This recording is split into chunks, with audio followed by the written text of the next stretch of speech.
E aí pessoal, Rodrigo Correia, estrategista aqui da Nomos, e eu vou começar a série de produtos mal vistos e demonizados falando da previdência privada. Talvez, se você começou recentemente no mercado financeiro, não tenha nem essa percepção, porque essa é uma percepção um pouco mais antiga que ao longo do tempo está sendo trabalhada e melhorada, então talvez você não tenha essa visão. Mas muita gente ainda torce o nariz quando se fala de previdência privada.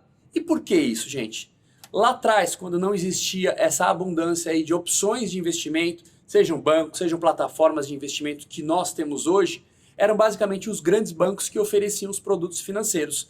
E nessa época, esses grandes bancos, infelizmente, abusaram do seu poder de mercado, trazendo previdências privadas ruins, na maioria dos casos, para os seus clientes. E por que eu falo ruins? Porque elas tinham taxa de entrada, taxa de carregamento, taxa de saída, e todos esses custos extras que hoje não são mais praticados, e não são mais praticados não porque os bancos ou as plataformas ou qualquer outra entidade seja boazinha por si só, mas pelo simples fato de que com o aumento da competição, com a chegada da XP e de mais plataformas de investimentos, esse mercado ficou muito mais competitivo. E se qualquer um desses agentes não melhorarem as suas ofertas, naturalmente eles são excluídos do mercado. Então, pelo aumento da competição, hoje não se pratica mais taxa de entrada, taxa de carregamento e taxa de saída nas previdências privadas. E isso já faz aí, eu diria, pelo menos uns 3 a 5 anos que já é uma realidade de mercado. Então, por isso até comentei no começo que muita gente, se você começou mais recentemente,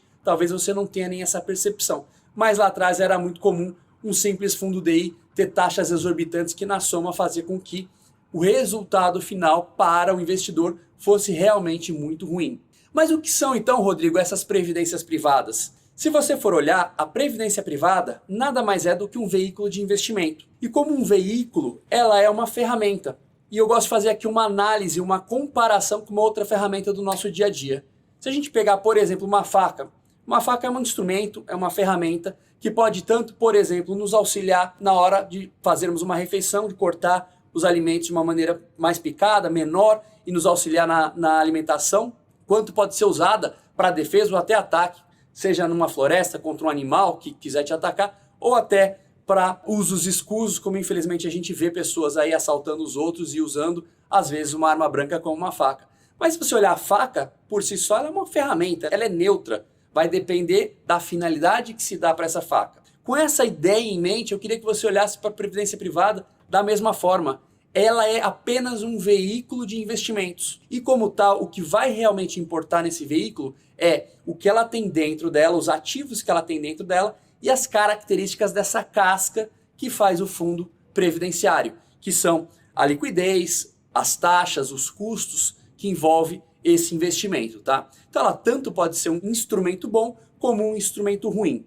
Agora, vamos finalizar esse vídeo comparando essas cascas, que são os fundos previdenciários, com talvez a ferramenta mais similar, que é o próprio fundo de investimento mais comum, antigamente chamado de 555, pelo número da instrução CVM que referenciava toda essa classe de ativos e que mais atualmente está sendo substituído pela instrução 175, tá? Mas, de maneira geral, para simplificar aqui, eu vou chamar de fundos de investimento ou comum ou padrão ou até 155, em oposição aos fundos previdenciários. Quando a gente pega o mesmo fundo, da mesma asset, do mesmo time de investimento, e se a gente pegar com os mesmos custos e mesma liquidez, é super interessante como evolui a mesma estrutura de investimento numa estrutura 555 e numa estrutura previdenciária. E eu posso, de cara, avisar para vocês que se você está investindo, que é para o médio e longo prazo, a estrutura da Previdência é superior, é melhor do que a estrutura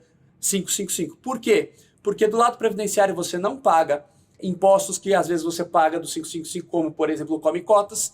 Você não paga impostos na mudança de um fundo para o outro.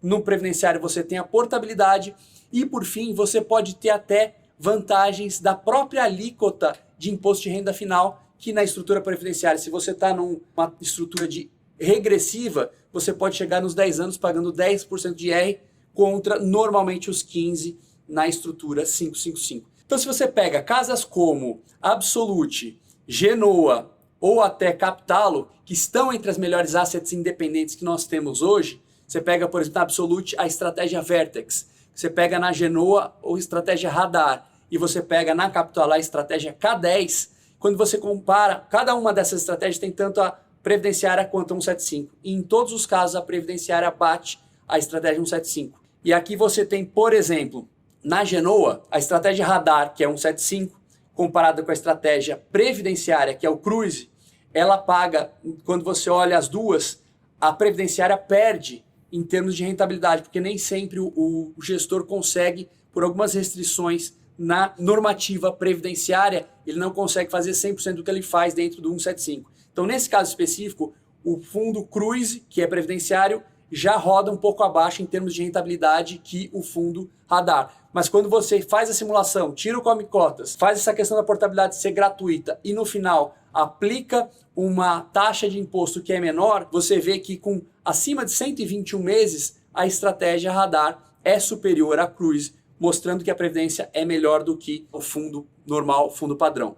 Falando da Capitalo, do fundo K10, que é um fundo que tem uma exposição ao mercado de commodities mais alto que a maioria dos outros fundos macro ou macro trading. Ela também tem, na sua versão global, que é a previdenciária, uma vitória nessa simulação que a partir de 97 meses ela já é superior à estratégia comum, à estratégia de fundo de investimento tradicional. E por último, se a gente for falar do Absolute, é interessante que nesse caso a versão previdenciária já roda um pouquinho acima no cômputo geral aí, na comparação entre as duas, você faz com que esse break-even ou essa diferença, esse equilíbrio que faz com que uma seja superior à outra, seja reduzido bastante para apenas 51 meses, ou seja, pouco mais de 4 anos, quando você está no Absolute Vertex versão previdenciária, você já está na frente em relação à versão 155.